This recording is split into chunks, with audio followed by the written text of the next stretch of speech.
ഇന്ന് ചോറിനോടൊപ്പം നല്ല അടിപൊളി ഒരു കറി ഉണ്ടാക്കിയാലോ. അപ്പോൾ ഇതുകൊണ്ടാണ് കേട്ടോ ഉണ്ടാക്കുന്നത്. ഇത് ഞങ്ങളുടെ നാട്ടിൽ പറയുന്നത് ഉണ്ണിത്തണ്ട് എന്നാണ്. അപ്പോൾ അത് ഞാൻ റൗണ്ടിൽ കട്ട് ചെയ്തെടുത്തിട്ട് ചെറിയ ചെറിയ പീസസ് ആയിട്ട് അരിഞ്ഞിട്ട് അതിന് നാരൊക്കെ കളഞ്ഞെടുക്കണേ. അതിനുശേഷം വെള്ളത്തിലേക്ക് ഇട്ട് വയ്ക്കുന്നുണ്ട്. ഇനി വേറൊരു ബൗളിലേക്ക് നമ്മൾ 1 കപ്പ് മുതിര എടുക്കുന്നുണ്ട്. അത് നമ്മൾ ചീനച്ചട്ടിയിലേക്ക് ഇട്ട് നന്നായിട്ട് വറുത്തെടുക്കാം.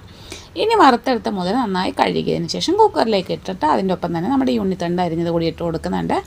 കുറച്ച് വെള്ളം ഒഴിച്ച് കൊടുക്കുന്നുണ്ട്. ആവശ്യത്തിന് ഉപ്പിട്ട് കൊടുക്കാം. 1/4 സ്പൂൺ മഞ്ഞൾപ്പൊടി ഇട്ട് കൊടുക്കാം.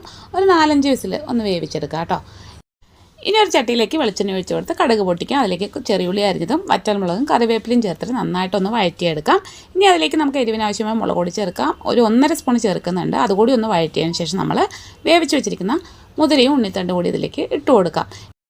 ഇനി ഇതിലേക്ക് ഒരു 4 ടേബിൾ സ്പൂൺ ചെറിയ തേങ്ങ കൂടി ചേർത്തിട്ട് നന്നായിട്ടൊന്ന് മിക്സ് ചെയ്തതിന് ശേഷം കുറച്ച് സമയം നമുക്ക് അടച്ച് വയ്ക്കാം.